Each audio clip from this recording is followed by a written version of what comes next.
It was initially, a focus on communities of sports fans.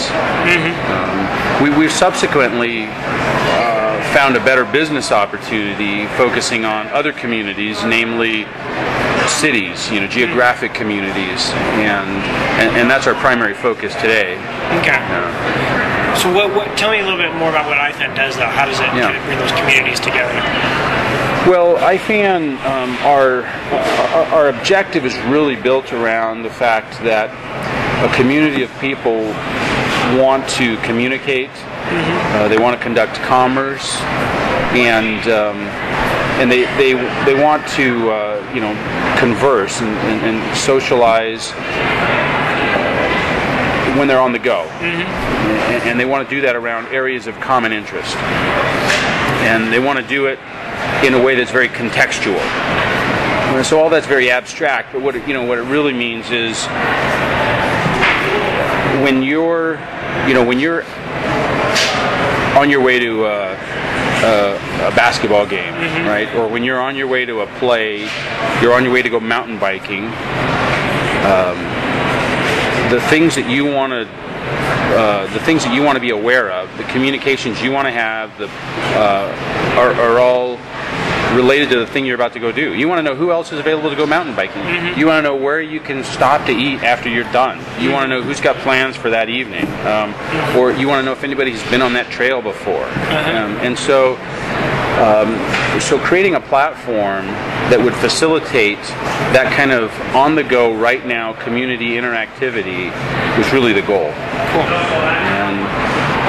And so now we do that, and we do that in a way where we link arms with cities, with city governments, and so it enables the city to communicate to all their residents, to communicate about what recreational opportunities exist, what attractions, maybe emergency communications if there are events that are happening in the city.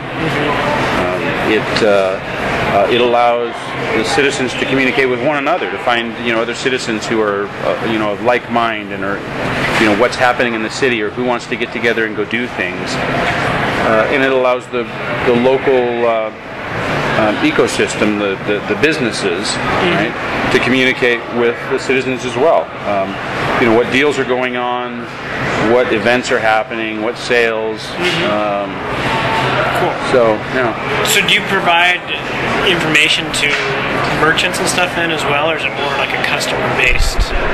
Is it more information towards people who are doing that, or do you kind of provide that data back to merchants of like what their customers are doing and stuff? We provide a communication channel for the merchants to reach out to those consumers that are interested in being reached.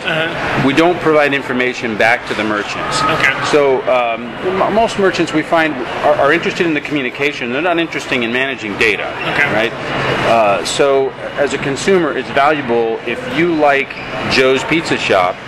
You may want to know anytime Joe's having a sale or has a new coupon, has a deal going, or there's some event in the pizza shop. And we help the merchant accomplish that, and we help you accomplish receiving that information without having to give your information to the merchant or without the merchant having to manage that in any way. Okay. So maybe that's kind of a core difference, but how does your company kind of differ and separate yourself from competitors that also kind of offer, I mean, for example, even like a Groupon that tells you like what deals are going on. How do you guys separate yourselves from competitors and stuff? Well, so Groupon, for example, is very focused on deals and deals alone. So there's nothing about Groupon's great for what it does, right? Yeah. But there's nothing about interacting with Groupon that will help you be aware of events that are going on in the city. There's nothing that will help you, from a communication standpoint. When this spring we've had, our mountains are full of snow. The rains are kicking up now, and there are already some places where there are some localized flooding, and there's going to be more this spring. Groupon's not going to help you be aware of whether your property or what parts of your city are having trouble. But the communication channel that our technology provides between the city and their citizens absolutely does that. And so we have a much bigger mission than just helping somebody find a deal. Okay, cool. What kind of technologies do you guys use to do that, to get your product out there? Well, it's local. So John Doerr from Kleiner Perkins has coined the term SOLOMO, right? Social, local, mobile technologies, and increasingly you're seeing companies who are bringing all three of those together, and that's what we do.